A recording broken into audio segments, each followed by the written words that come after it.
لیکن وصیت کو ترجیح دینی چاہیے تھی. صحیح. ہو سکتا ہے کہ وہ اس خدشے کے پیش نظر کہہ رہا ہو کہ یہ نہ ہو کہ جو اپنے پیسے ملائے اس کا مال حلال کا نہ ہو. ٹھیک ہے. میری حلال کی آمدنی ہے, میں چاہتا ہوں کہ میری حلال کی آمدنی سے ہی مجھے کفن دیا جائے. ٹھیک ہے. یہ میرے جو قبر وغیرہ کے مسائل وہ پورے کیے جائیں. ٹھیک ہے.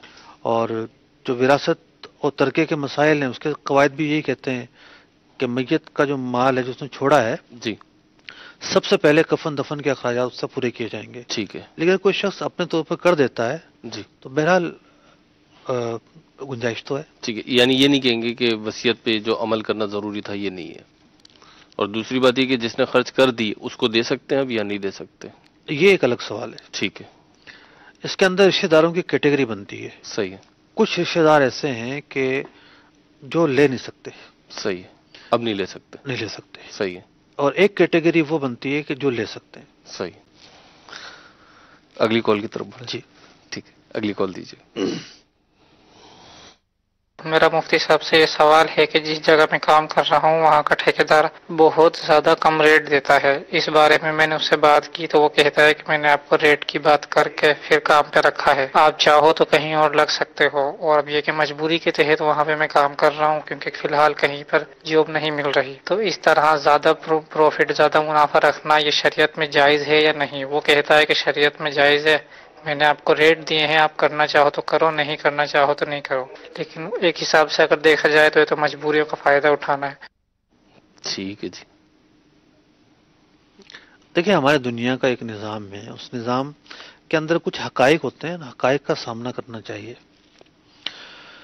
اگر آپ کام جانتے ہیں تو بہرحال اتنا تو ہے کہ آپ کے اندر ایک اعتبار سے تو کچھ کمی ہے کہ آپ کام جاننے کے باوجود پی آر نہیں بنا پا رہے. اپنے پروفیشنل تعلقات جو آپ کے ڈپارٹمنٹل تعلقات ہوتے ہیں, ایک فیکٹری میں کام کرتے ہیں, آپ چاہتے ہیں کہ بس اسی پہ عمر گزار دوں. اگر آپ ترقی کرنا چاہتے ہیں تو آپ کو چاہیے کہ بہت سارے ٹھیکیداروں سے اپنے تعلقات اسباب بنانا پڑیں گے. تعلقات بنائیں, اپنا کام دکھائیں, کچھ ریٹ لیں, کچھ ملیں جلیں. ایک ہی شخص کے ساتھ آپ بندھے ہوئے ہیں تو وہ جیسا ہے اس طریقے سے آپ کے ساتھ معاملہ کرے گا. وہ برا ہے ہم یہ نہیں کہہ رہے جی. اس نے اپنی ایک پیشکش دے دی آپ کو, ٹھیک ہے, کہ بھئی میں اتنے میں کام لوں گا آپ سے. ٹھیک ہے.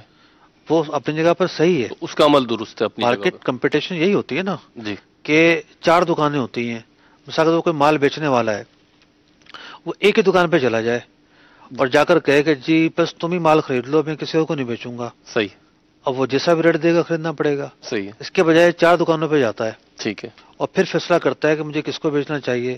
ان کے پاس یہ اختیار ہے. صحیح ہے. دکاندار کے پاس یہ اختیار ہے کہ وہ اپنے پیسے جو ہیں وہ بتائیں جتنے کی وہ سمجھتے ہیں کہ ہمیں کرنی چاہیے, جو آفر مناسب سمجھے. یہی معاملہ ٹھیکیدار کا ہے. ٹھیک ہے. اب ٹھیکیدار بتا دیتا ہے کہ جی میں اتنے کا جو ہے وہ کام آپ سے لوں گا جی. تو اگر آپ کو کوئی کام نہیں مل رہا تو بہرحال کرنا تو پڑے گا. ناجائز تو نہیں کہا جا سکتا. ٹھیک ہے. لیکن کوشش جاری رکھیں, دیگر جو ہے وہ لوگوں سے بھی رابطہ کریں. دیگر مطلب جائز کام اگر ہے تو جائز کام جہاں سے بھی ملے ٹھیک ہے کرنا چاہیے. ٹھیک ہے. مفتی ان کو تو مدنی پھول آپ نے دیے. یہ جو لوگ رکھتے ہیں ٹھیکیدار وغیرہ ہوتے ہیں, اس طریقے کے لوگ ہوتے ہیں جو اس طریقے کے افراد کو رکھتے ہیں, ان کو کچھ رعایت کرنی چاہیے, کچھ خیال کرنا چاہیے. ایک تو دیکھیں آپ نے ایک بات فرمائی کہ مارکیٹ ٹرینڈ ہے اور یہی کمپٹیشن ہے, یہ کاروباری اصطلاحات ساری اپنی جگہ ہیں, لیکن ایک مسلمان ہونے کے ناطے اخلاقیات کے حوالے سے اصل میں دیکھیں ہوتا یہ ہے کہ بعض کا ٹھیکیدار کچھ چھوٹا سا ہوتا ہے. ٹھیک ہے. اور وہ بھی براہ راست برت نہیں ہوتی. براہ راست مال جو ہے نا وہ اصل پارٹی کو نہیں بیچ رہا ہوتا. صحیح. 4 ہاتھوں سے مزید گزرنا ہوتا ہے. صحیح. تو اس کے پاس کیپیسٹی نہیں ہوتی. صحیح. مجبور ہوتا ہے, وہ خود مجبور ہوتا ہے. خود مجبور ہوتا ہے. ٹھیک ہے. بعض اوقات ایک ٹھیکیدار ایسا ہوتا ہے کہ جس کے اور پارٹی کے درمیان واسطے کم ہوتے ہیں. صحیح ہے. اس کو نفع زیادہ مل رہا ہوتا ہے. ٹھیک ہے. تو اس بات پہ تو کوئی شک نہیں ہے کہ ایک ایسا نظام ہونا چاہیے کہ جس میں چند افراد ہی امیر نہ ہوں. مزدور کو زیادہ سے زیادہ ریلیف ملنا چاہیے اور جتنا زیادہ ہو سکے اس کو ریلیف دیا جائے. یہ صدقہ نہیں ہے اور صرف یہ نیکی نہیں ہے, یہ بھی نیکی ہے. آپ بطور انعام کے اس کو دے دیں, بطور صدقہ کے اس کو دے دیں, جی, مشکل میں اس کی مدد کر دیں, یہ بھی نیکی ہے. جی. لیکن یہ بھی ایک نیکی ہے کہ آپ جو اجرت طے کر رہے ہیں وہ تھوڑی اس لیے زیادہ طے کریں کہ ایک پردہ پوشی کے ساتھ اس کی مدد بھی ہو جائے. ٹھیک. یہ بھی ایک نیکی کا موقع تو ہے. ٹھیک ہے. لیکن یہ ایک مستحب نیکی ہے, نفلی نیکی ہے, وہ کرنا چاہے تو کرے, ترغیب موجود ہے, فوائد موجود ہیں. ٹھیک ہے. لیکن وہ ایسا کرے یہ لازمی تو نہیں ہے. ٹھیک ہے, اس کے اوپر لازم نہیں ہے. جی ٹھیک ہے. جزاک اللہ مفتی صاحب. مدنی چینل کے ناظرین, سلسلے کا وقت اختتام کو پہنچا. انشاءاللہ عز و جل کل دن 1 بجے آپ اس سلسلے کو ریپیٹ دیکھ سکتے ہیں, اور اس کے علاوہ مدنی چینل لائیو فیس بک پیج پر ہمارے لائیو سلسلے موجود ہوتے ہیں, وہاں سے بھی اسے آپ ریپیٹ دیکھ سکتے ہیں. اللہ رب العزت ہمیں عمل کرنے کی توفیق عطا فرمائے. صلو علی الحبیب صلی اللہ تعالی علی محمد صلی اللہ تعالی علیہ وسلم. تاجر جو متقی ہو, جو سچ بول